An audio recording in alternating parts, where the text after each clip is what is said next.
didn't even do anything. Okay, so we recently went to a conference and I was on a panel called Business Behind Being an Influencer. And so many of you guys were so interested in knowing the details of what happens. And I had done a little poll on Instagram or like questionnaire on Instagram to see like if you guys had any questions for us to elaborate a little bit more. And I was taken back with the overwhelming amount of like questions that we received. So what better way to actually unpack on all of this on the podcast? Also, welcome back to this episode of Moments of Solace. There you go. You're so good at it now. I know. I've been practicing in the mirror at home. All right. So there's like the one first generic one, which is how we got started. Yeah. Okay. Do you want to go on that, or do you want me to? Yeah. How we got started. I mean, I think it was sort of a running joke for us for a little while, where we both like to cook and share recipes, and I think you had this weird combination of eating pizza with sparkling water. Oh yeah, I was so like obsessed I made with Perrier. So I made a joke of like, oh, that's gonna be your rap album cover is pizza and Perrier.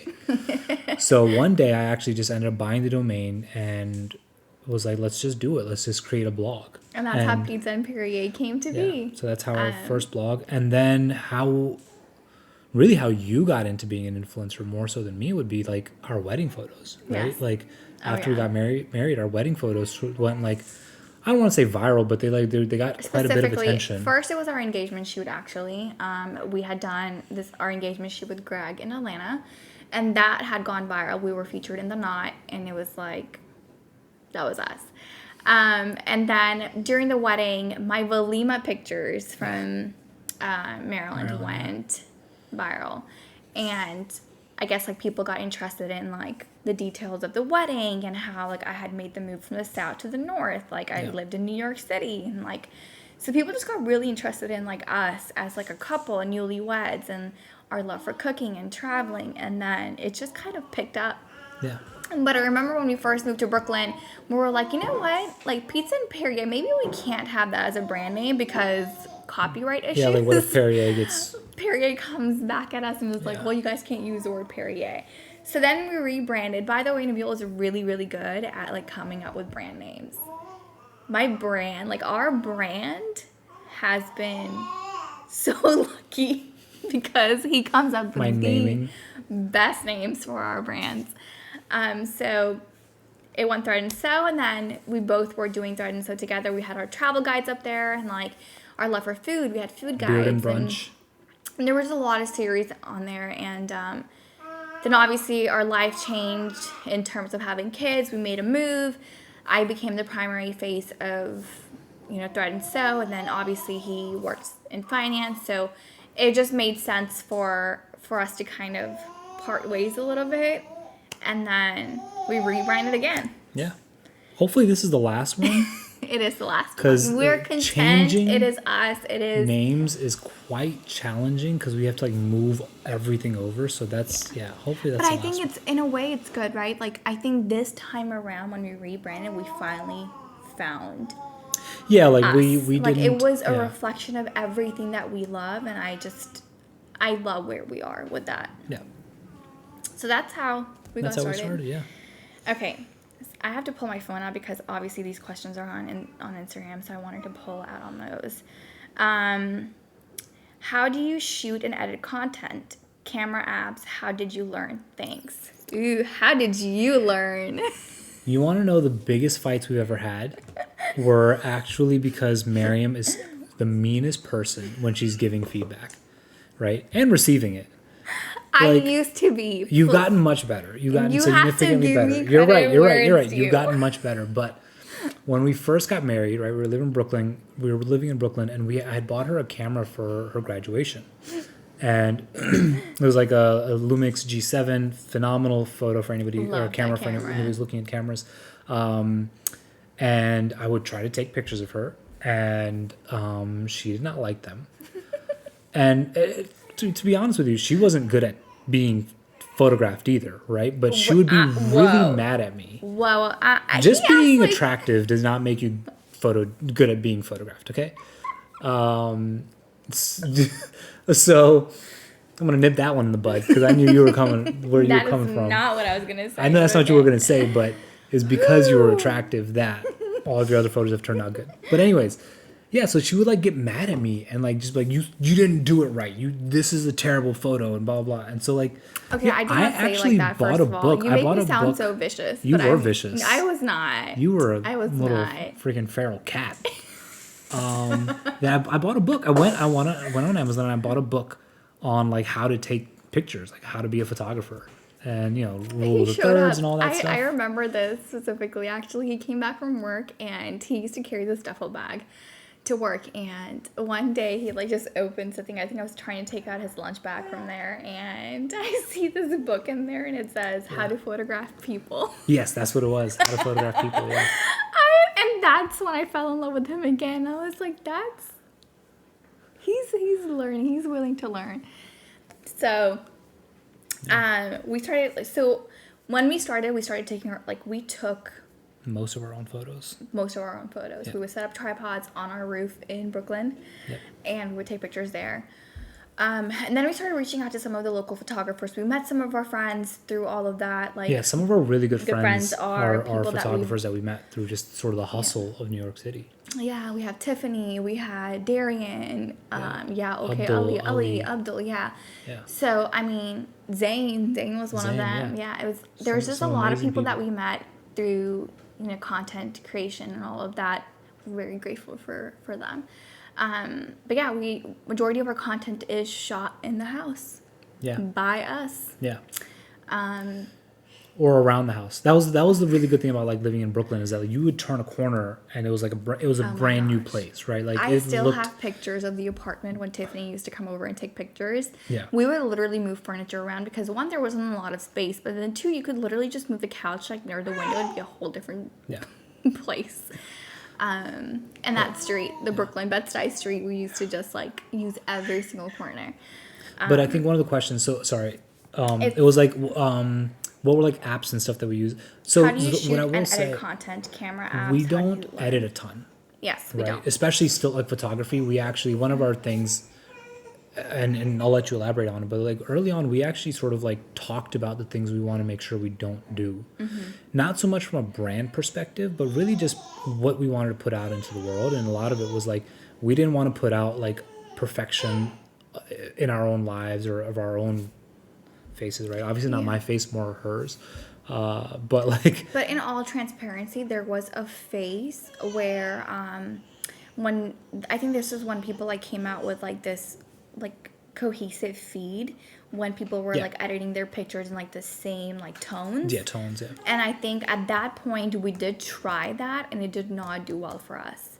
Yeah. Like I remember you tried it. I never tried it. I was never dedicated enough. Like I tried it and I would say maybe I'll like make my feed cohesive like that. And I just came to a realization a little later in life is that my brand was built on just me being me in all of its ups and downs. Yeah. So the imperfections is what makes my brand how successful it is. Yeah. But as far as apps that we use for editing, for photography, sorry, her teeth are fell. Yeah. She knows. Yeah. Okay. Yeah, so we either use like VS Code, Snapseed. I think you started using I use Tezza. Yeah. I really do like Tezza stuff. It gives me the ability to like color correct. And I like some of the presets in there. Yeah. And the fact that you can also like do color correction on some of the videos. Yeah. So I really like that. For video content, I use CapCut, InShot. I use UCut. I love the UCut actually allows you to do like down like to like a millisecond, like it lets you pick this millisecond that you're going to use. Yeah, and then I also have like the stuff like written on in a blog format, so we can always link that in our podcast, so you guys have like access to the list of things we use. How do you start earning? Do you have to open a different account or after a certain follower Instagram? Like I guess the Instagram, do you have to have a certain amount of Instagram followers to be able to start earning money? So it really depends whether you want to just use a current account that you have. A lot of people will just use their personal accounts and turn them into their public profiles, which that's completely up to you. But if you want separation of your private life and public profile, then you can obviously create 2 different accounts if you wanted to. It does not depend on the follower count for you to start earning money. I would say that it's not just follower count. Yeah. Right? Because like you do need some sort of a following. Obviously the brand is paying for an audience. Yes. Right? But it's not like I think you guys talked about this during your panel, but like, 100,000 followers doesn't necessarily mean you're going to get paid more than somebody would say 50,000, right? Because engagement's a very important thing. Like how many people are commenting, liking, stuff like that, which is why so many people are like so many influencers are like, look, liking my post is free, right? Why not just engage and show your support, because that actually helps a lot. Yeah. And also, I mean, if you are like a content creator yourself, brands look at comments. Yeah. Sorry. So engagement is free. Yeah. Right. You can show your support by interacting with people's content, right? Whether you're commenting, liking, even sending a message about, I saw your new post, loved it, all that jazz. But if you are also a creator yourself, engaging in your own community highlights you as being a supportive person, and being, when brands are looking at these comments, when they're running these campaigns, if they want to like find new people for our next campaign, it kind of helps you. Yeah. They have few names on their rosters. So think of it that way. In terms of earning money, I think I explained this a little bit on my stories yesterday as well, where it was, you have your micro influencers, you have your macro, and then you have your celebrities. And micros are usually like 1,500 and up, and then you have your macros who are like 100,000 and above. Then you have your celebrities who are like your millions of followers. Now, you can have an amazing follower count, but you may not have the reach that the brand is looking for. So you might still like make okay money. But in terms of like, I know people are really like intrigued by the number some, and that varies for everybody, right? It also depends on your demographic. Demographic is a big one. Yeah. Are they trying to reach like South Asians? Are they trying to reach males or females? Like that just plays a huge role in it as well. Yeah. We can use ourselves as an example. Bill and I have worked on similar campaigns. I think I worked with, the same brand. And Nabil has like a lower... I'm cheaper, you guys. I'm a cheap date. He would. They offered me a 10-piece and fries. He would be considered a micro influencer. Yeah. And I would be considered a macro influencer. And so... Which is actually... It's not offensive to me, because I actually don't even consider myself an influencer. I'm sort of just here because I'm talking, but like... But the funny part is, at that time when Nabil got this brand campaign, his reach was, I think, 800,000. So he was reaching 800,000 people because some of his videos had just gone viral. Whereas I had not been posting consistently, so my reach was about like 300,000. I think it was like going between 3, 4, 5. Like it was just like in that bracket. So obviously he had a bigger reach than I did. And so they come back with him. It's about the same deliverables. And deliverables are people like what they want you to work on, right? Like reels, posts, stories, or whatever it is. They came with like similar deliverables, and they like told him that their budget was like X amount. So I'll just throw out a number. It's not exact numbers, but they came out with him like, we have a budget of like $7,000. And because his reach was so great, they obviously had more wiggle room in their budget. Whereas for me, my reach wasn't that great at the time. So they offered me like maybe $6,000 and maybe $55,000. And I was just like, no. That's called humbling her. And I needed to do that. It's just head's getting... But that just tells you, right? Like, your engagement, your reach, your type of content you're putting out. Are you posting like sponsored content from like start to finish? Are you creating your own organic content, right? Which is why like things that like, buying followers, right? I don't recommend that. Like so many people try to do that because they think like, oh, like I'll just buy myself up to 500,000 followers, and then, but like it doesn't work. because you just bought a bunch of bots or people who don't care about your content, right? Yeah. Like,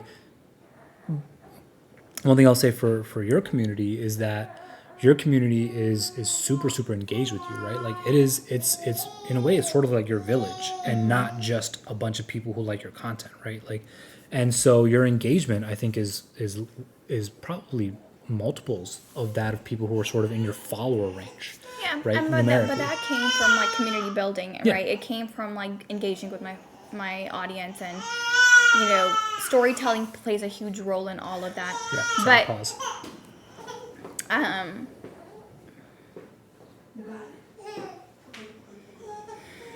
You can keep talking. So yeah, I mean that just like all of this varies, right? I'm just throwing these numbers in as example of things. Obviously, like it by no means that that's how much you need to be making, and that just varies. All right, so we had to take a little bit of a break because a little bit, like 6 hours later. Yeah, I know. Azina was crying, and then it was school pickup time. And then we had to feed the kids, put them to bed. There we go. So I'm in a different outfit because my hair's messed up because Elisa was she was testing me. All right, so I have no idea where we left off. We're not gonna know where we left off till we like watch this. Yeah, we go back and edit it. But I'll pick a different question so we can like unpack on that. How do you establish financial stability with influencer work? Oh, that's a good one. Yeah. Okay, so I think there's this misconception with influencers or content creators that for some reason we're all like just loaded. Well, sorry, go ahead. No, I'll hit that. I want to unpack a little bit before I can answer the question, if that makes sense. Yeah. So there's that misconception, like we're all loaded and that it is like consistent income, like we have the best of everything. But I think that's because, sorry, I'm going to forget it if I don't say it now. I think that misconception is actually, it's sort of a curated conception, right? Like influencers and content creators love to be like, oh, look at me carrying my Prada bag, right? And it's like, you got that from like bag borrow steal, right? Like you don't own that bag. Nobody who's watching it knows that. Yeah. Right? And we're not talking about everybody. There are people that there's a lot of and people there's nothing who have wrong it, with owning your luxury and some items. people they prioritize their life differently, right? This is not a criticism of anybody how they spend their money or I think using something like bag borrow steal is fantastic because similar to like using like a Nuuly or Rent the Runway, these things, right, where you can rent something because you're not going to wear it that much. You don't need to spend that much money on it. I think it's a really good idea, right? But oftentimes I think the fact that I think people on the outside don't realize that hey, you can rent a designer bag, right? So they think that this person's out here making bank so that they can go buy 15, 20 designer bags, and really they're just renting one. Yeah. Which I think, again, that's a smart financial decision, but there's no transparency to the consumer of that content. I agree to the curated image of oneself. I have friends who do own luxury items, and I also have friends who use the rental services. I have previously used Rent the Runway.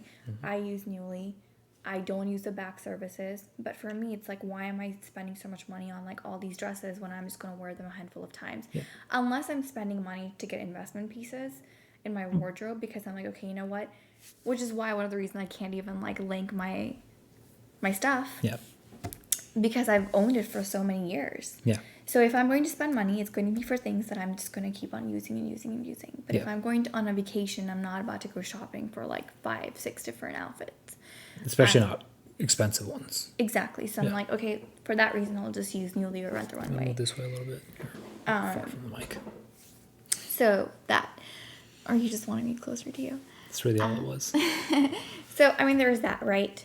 And then there's the other thing where it's like Instagram pays you, or like YouTube pays you, and your blog makes you money, and whatever you do as like content creation just makes you tons and tons of money. Yep. That does not happen. And even if like you are just starting out as a content creator, that money it varies. Yeah, right? I mean, like, yeah. Sorry, I'm like forgetting the question. I have to like look at it again. How do you establish financial stability? Okay, so you'll have like your own, like you'll get campaigns. The big part is that you'll get your partnerships, right? That's how you'll make money. But there are like some really good seasons, and then there's really slow seasons. Yep. Like Q1 is like okay because like your campaigns from like Q4 from the year prior is like kind of bleeding in, or whatever, yeah. And then you're like, okay, like I'm good for Q1, Q2 things like start dying out because people have now spent money earlier in the year, or they're like getting ready for like summer and fall. Fall ends up being the most busiest for people because holidays, and so brands will pour more money out at that, like in at that time. So you'll have your good season and you have your slow season. The money isn't always consistent. So now how do you fill those gaps? There's affiliate links, your Amazon storefront, your like to know it, codes from partnerships, commissions from like your collabs with people. For instance, like, you know, I get commission with, you know, not commission, Jules by Sanana and I have a partnership where we design things together, and we have figured out a structure for us to both benefit from both of those things, right? So like that's a good example of like how I would fill those gaps. Yeah. And then obviously all my affiliate links, you know, I recently started doing like to know it, and like, you know, that's a big part of it. And then people have ventures. People have ventures outside. Some people invest in properties. That's a really big thing right now. Yeah. People have businesses outside of it. Yeah. But I guess the question is that those are all side hustles, right? Or not side hustles, but those are all hustles, right? Where does the financial stability come from? Right. And I think that's, and this is actually something you guys touched on. This is actually a question you asked during another panel during that conference, right? And getting a financial advisor. Well, you could get a financial advisor. Right? The other thing is just saving, right? Like, don't operate under the idea that like, hey, I just got this one massive campaign, or like, you know, I just got this one massive sponsor for those who are on YouTube and stuff like that. Or I just had a video that went viral, and now I'm gonna, you know, my YouTube ad dollars are going, you know, crazy, right? Or my blog ad dollars are going crazy, right? Like, don't operate under the assumption that that's a consistent thing, right? Like I would say, like, just save. Don't spend more than 50% of your post-tax amount, right? And even 50% is quite a bit for sort of like being in this world. But the other thing is like also like account for taxes. Yeah, right. That's a like big nobody's thing. paying you out. Like your AdSense is not paying you. YouTube, TikTok, nobody's paying you and taking out taxes. Yeah, they pay you the full amount, and then you have to take out your taxes on your own. You get taxed at the end of the year, which is like a hard lesson a lot of people learn later in life when they're just like you know, the first check you receive is so attractive. It's like you're seeing everything in its entity, and then you're like entirety, and you're like, oh my god, like this is amazing. And then the year ends and you have to pay taxes, and you're like, wait, how much do I owe in taxes? Yeah. And I highly recommend getting a CPA, right? If you're going to do this as a business, get a CPA who can talk to you about, because like, you know, because we for example have like It's Actually Spicy, and we do a lot of food content and like coffee content and stuff. So to a degree, some of our groceries are tax deductible, right? But like that's a really challenging sort of proposition. So we actually had to sort of sit down with our accountant and say, hey, like, this is it. This is how we are. And so like even when we do groceries, sometimes we'll put it on 2 different cards, right? We'll put it on 2 different receipts to be like, this is content groceries. This is like what we're going to eat for the next couple of weeks groceries. Yeah. And you know, that's sort of some information I'll get from financial advisors as well as your CPA. So get the right people around you. Don't think you've got it figured out unless you're a CPA or a financial advisor, in which case maybe you do. Or you're just good at researching. And don't use TikTok advice. Don't like use TikTok advice to like ask questions of the professionals in your life. Yes. So another question is, what are some setbacks for content creators? Yep. I think the big one for me, or what I've seen, is that a lot of everything in your life is content, depending on what kind of content you create, right? So for me, I'm a lifestyle, motherhood, content creator. So like everything in my life is part of what I do. It's my brand. And so things started bleeding into each other.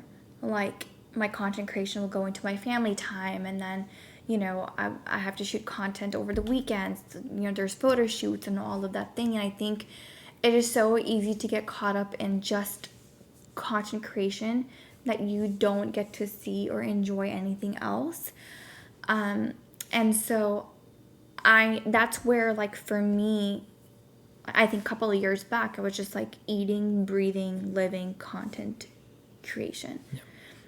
Especially when I was working in the tech startup space and, the startup space in general, because I was doing like marketing and stuff like at work, but then I was also doing it for my own brand, and it was just a lot. And then I took a complete like different approach to like the career.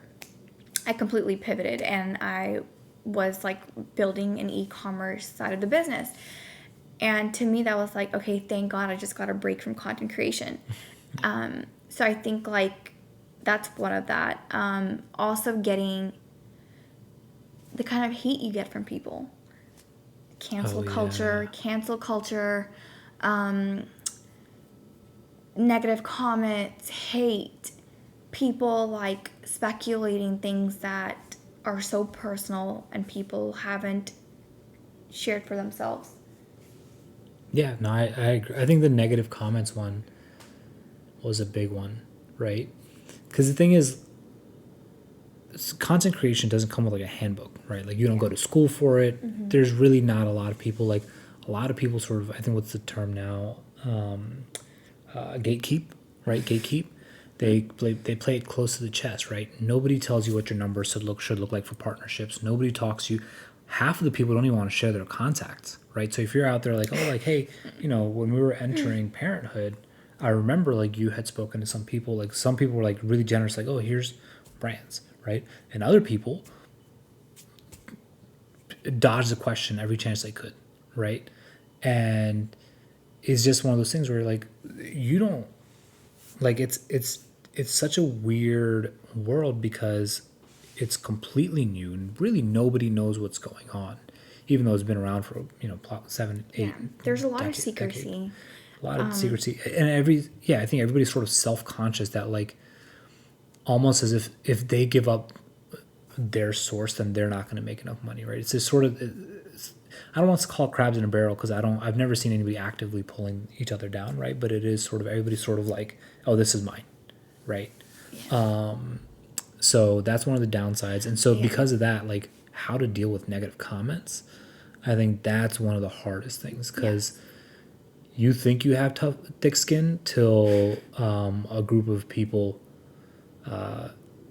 decide for some reason they don't like you, right? Yeah. And you're like, okay, cool. Well, this is going to be fun. Especially for women, right? I feel like for women, it's way, way more common. It's just really easy to attack women's character and like their past slander. Or just, and it's just so like they'll use such derogatory like words, and it's just a lot. And at some point you have to like, keep your sanity. And that means, if that means blocking or, putting them in their place. Yeah. Like, you have to do that sometimes. Yeah. It really comes down to that. Like, what is going to protect your family and you and your peace? But I think it's really funny you say that because there have been a lot of times where I'll, like, get messages that were meant for other people. Like, so, like, if somebody was commenting on my story, they actually meant to send that story, like, forwarded to, like, their friend. And then it would be like, oh, she's so annoying. Like, nobody cares about her life. Like, why is she even posting it?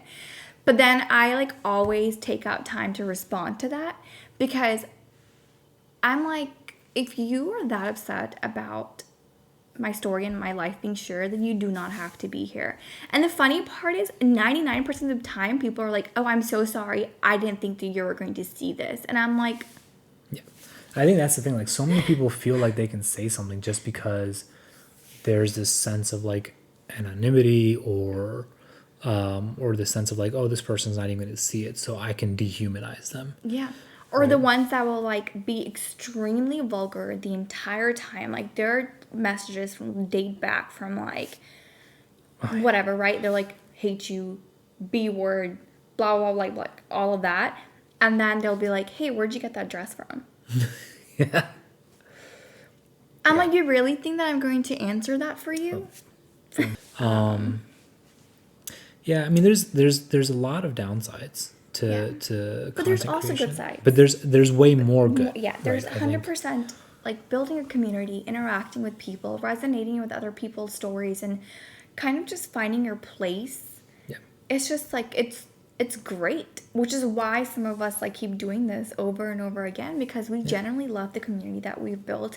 And I don't know about anybody else, but I'm so grateful for mine. They have truly gotten me through the toughest parts of my life. I've always treated my brand as my online journal, and it's healed me in so many ways. So let me not get into that, but let's see what other questions I think we can take like one more or so. And you can look at them too if you wanted to cover any. So this one I think is interesting. So this one says, I've been posting on TikTok consistently, but no luck. Any advice on how to gain followers? Okay. This one, honestly, I think is sort of a short answer, and I don't think anybody's really going to like it. But in all honesty, a lot of it is just luck, right? You sort of just got to keep playing the lottery till you hit, right? Because you need that one video. Like if you're consistent, you need the one video or the one piece of content that's gonna hit the For You page or the Explore page, and then everybody's sort of on board, right? And then if you are consistent, like people will go in, they'll look at it and like, oh, like this is dope, this is dope, this is dope. I'm gonna follow this person. But until then, right? Like I know some people who make some amazing content who have like 300 followers, right? And some people who have subpar content who have like tens of thousands or hundreds of thousands of followers. And it's honestly a lot of it is it's readiness and luck sort of meeting in the middle. And like you just, the moment something hits, you gotta be ready to capitalize on it. I don't think there's a way to, like, everybody talks about like gaming the system. I don't think you can game the algorithms. The algorithms are weird. They don't make sense. Nobody actually knows. I don't think the people at TikTok and Instagram know how the algorithms work. But I think like, there is that, but then there's also people that I will say this from my own experience, and that is if you have been posting continuously on TikTok, maybe TikTok is not the right place for that type of content. Right? There's a lot of people that will take their piece of content, they'll cross promote it on different channels, and sometimes it does better on one than the other, right? Some videos for us will do really well on Instagram because we understand our audience on Instagram.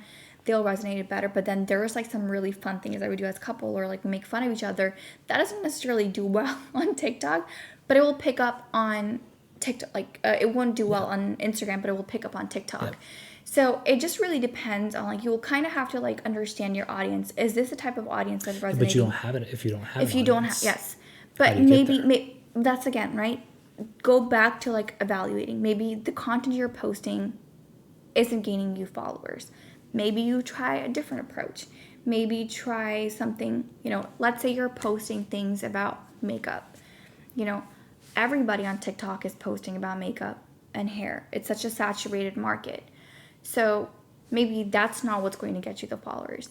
Now, you're like, I am going to go pick up my child in, I'm going to do a quick 5-minute thing in the car. I'm going to apply my makeup. I'm going to talk about something. People are like, oh my God, I was just doing that. Relatability. Exactly. Yeah. So I would say like kind of go back, reevaluate the type of content you're posting, and then maybe try a different approach. And if that's not working, then maybe it's not the right channel for you. And then kind of try a different channel. And then if that starts picking up, then you kind of have found your audience and the type of people that will resonate with your content. Yeah.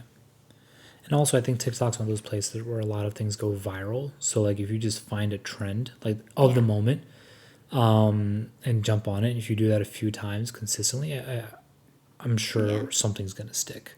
As long as you have the other, and as long as you have the other content sort of already in place for people to go back and look at and say, oh, okay, cool, like this person's. So influencers get everything from products and trips for free. No, actually they don't. Let's wrap Oh, up with actually, you that. know what? Yeah, I'll say on this one, a lot of stuff that influencers post about, they pay for, right? That's actually, and to the question of how do you get paid campaigns, that's actually how you do it. You sort of, and I'll actually give the example of one of the OGs of content creation, which is Casey Neistat. I don't know if you know who that is, but he's a massive, massive YouTuber, right? And he talks about, like, because he started back in like the early 2000s before any of this stuff existed.